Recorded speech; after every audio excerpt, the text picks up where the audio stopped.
अंतिम यात्रा की अद्भुत कहानी आपने कभी नहीं सुनी होगी। चलिए सुनाते हैं।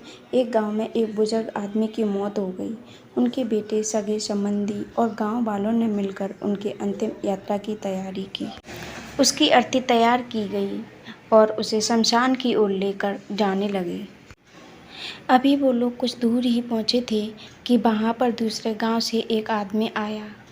उसने उस अर्थी को लेकर जा रहे 4 आदमियों में से एकाएक पैर पकड़ लिया और सबसे कहने लगा कि ये आदमी जो मर चुका है, उसने मुझे 20 लाख रुपए उधार लिए थे और जब तक मुझे पैसे वापस नहीं मिल जाते हैं, मैं अर्थी को आगे नहीं जाने दूंगा। मृत व्यक्ति के बेटे ने उस आदमी से कहा कि पिताजी ने कभी इस कर्जे के बारे में हमसे जिक्र नहीं किया, इसलिए हम तो यह कर्जा नहीं देने वाले।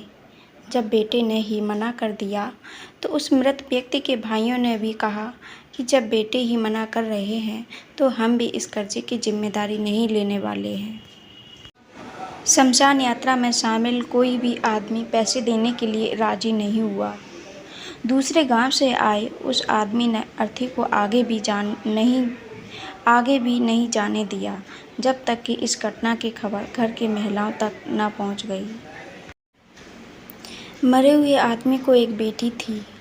जब तक यह खबर पहुंची तो उसने एक पल भी न सोचते हुए अपने सारे जेवरात और कीमती वस्तुएं लेकर वहां पर पहुंच गई और उस आदमी को वह सारी चीज़ें देते हुए बोली, आप इन चीज़ों को बेचकर पैसे ले लीजिए।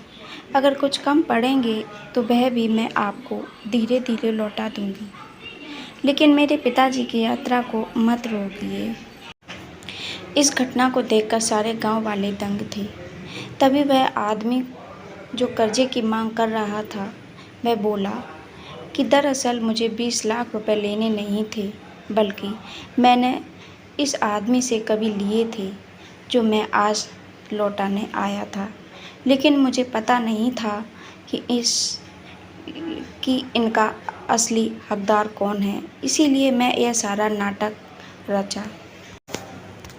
मैं जान चुका हूँ कि मरे हुए आदमी का सच्चा हितैषी न उसके बेटे हैं न उसका भाई, बल्कि उसकी बेटी है। इसीलिए यह सारे पैसे मैं उसके हवाले करता हूँ और अपने कर्जे से मुक्त होता हूँ। थोड़ी ही देर में जो घटना घटित हो चुकी थी, उससे बेटे के भाइयों के और बाकी रिश्तेदारों के सर शर्म से झुक गए। इसलिए हमेशा दुआ करना कि हर किसी को एक बेटी जरूर हो, क्योंकि बाकी सब तो माता पिता की दौलत को अपना समझते हैं, लेकिन बेटियां माँ बाप को ही अपनी दौलत समझती हैं। प्लीज़ कहानी अच्छी लगी हो तो चैनल को लाइक एंड सब्सक्राइब ज़रूर करना। आने वाली वीडियो देखने के लिए बेल आइकन को ज़रूर दबाइए।